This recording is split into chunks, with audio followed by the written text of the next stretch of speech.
guys আপোনালোকে অগ্নিনাভ মন্দিৰত আহিব খোজে নেকি বা আহিব বিচাৰি আছে নেকি তেনেহলে আপোনালোকে আহিব লাগিব নাজিৰা আৰু নাজিৰা তিনিআলিৰ পৰা প্ৰায় 500 মিটাৰ দূৰত্বত অৱস্থিত এই মন্দিৰটো যদি আপোনালোকে ট্ৰেইন যোগেদি আহিম বুলি ভাবি আছে তেনেহলে আপোনালোকে নামিব লাগিব শিমুলুগুৰিৰ পৰা প্ৰায় 5 কিলোমিটাৰ বা 6 কিলোমিটাৰ ডিষ্টেন্সত এই মন্দিৰ অৱস্থিত আৰু যদি আপোনালোকে আৰু এটা ষ্টেচনত নামিব পাৰিব নাজিৰাৰ এটা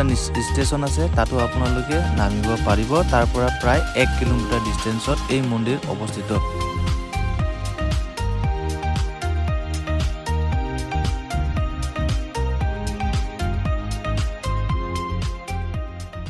hello' guys back to my YouTube channel Sachin ভাই ব্লগছ অন্য এটা ভিডিঅ'লৈ আপোনাক সকলোকে স্বাগতম জনাইছোঁ আমি ফাইনেলি অগ্নিনাভ মন্দিৰ আহি পালোঁ অগ্নিনাভ মন্দিৰত আহিম বুলি কিছুদিন আগতে পোষ্ট কৰিছিলোঁ আহিমকৈ আহিব পৰা নাছিলোঁ কিন্তু 24 তাৰিখে আহিছিলোঁ যিহেতু আমি 24 তাৰিখে ইয়াতে দৰ্শন কৰিম বুলি ভাবিছিলোঁ কিন্তু অহা নহ'ল অলপ পলম হ'ল আমাৰ অহা আমি 11-12মান বজাত পৌঁছিছোঁ ইয়াতে সেইটো কাৰণে দেৰি হ'ল সেইদিনাখন নাহিলোঁ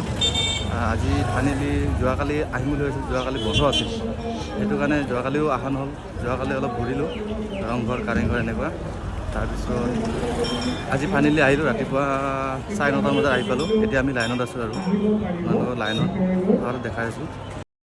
এয়া হৈছে মোৰ মানুহজনী আৰু লগত লাগি আছে তাই নিজা ভণ্টি মোৰ খুলখালি হয় তাৰ লগত লাগি আছে মোৰ ছোৱালী আৰু এইটো হৈছে 9:30 বজাৰ লাইন হয় আমি অলপ পলম হ'ল অহা সেইবাবে ইমান দীঘল লাইন দেখা পালো যিয়ে নহওক আহিছো যেতিয়া আমি কষ্ট কৰি লাইন কৰি আমি দৰ্শনটো কৰিব লাগিবই যিহেতু আমি বহুত দূৰৰ পৰা আহিছো যিয়ে নহওক আজিৰ দৰ্শনটো যাতে ভালে ভুলে যায় সেইবাবে আমি ভগৱানৰ ওচৰত প্ৰাৰ্থনা কৰি এয়া লাইন কৰিছো মই কিন্তু লাইনত থকা নাই মই ভিডিঅ' বনাইছো গাইজ আৰু আপোনালোক ভিডিঅ'ৰ যোগেদি আপোনালোকক দেখাবলৈ চেষ্টা কৰিছোঁ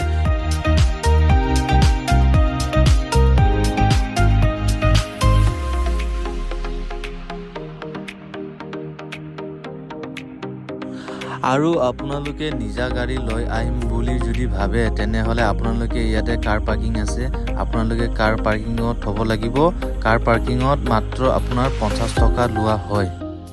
আৰু ইয়াতে আহিলে অলপ জলদি আহিব এতিয়া আপোনালোকে সোনকালে হৈ যাব আমাৰ আজি অহা দেৰি হৈছে বৰ্তমান শুনা পাইছোঁ 2টামান বাজিব পাৰে 2টামান পিছতহে আমি দৰ্শন কৰিব পাৰিম চাগে যদি অলপ সোনকালে হ'ব পাৰে এইটো গেৰেণ্টি নাই মুঠতে অলপ দেৰি হ'ব যদি আপোনালোকে ভাবি আহিব খোজে তেনেহ'লে অলপ সোনকালে আহিব লাগিব জলদি আহিব লাগিব এইটোৱে হৈছে মন্দিৰৰ ভিতৰৰ পৰিৱেশ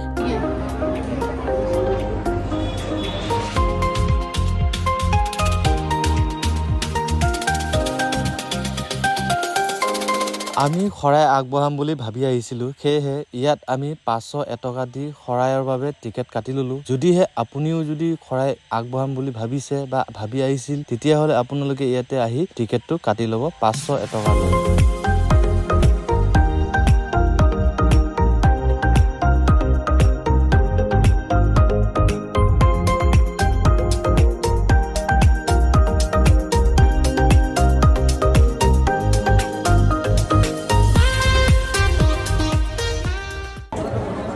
চাৰে 9টা বজাত লাইন ধৰিছোঁ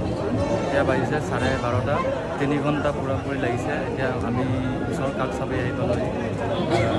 মোটামুটি আপোনালোকে যদি আহে তেনেহ'লে 3 ঘণ্টা এটা হাতত লৈ আহিব তেতিয়াহে আপোনালোকৰ টাইমটো মিলিব আপুনি ৰাতিপুৱা আহিলেও হ'ব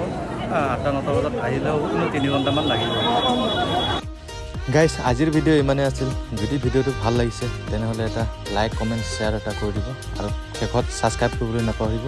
ভিডিঅ'টো শেষলৈ চাই থকাৰ বাবে বহুত বহুত ধন্যবাদ জ্ঞাপন কৰিছোঁ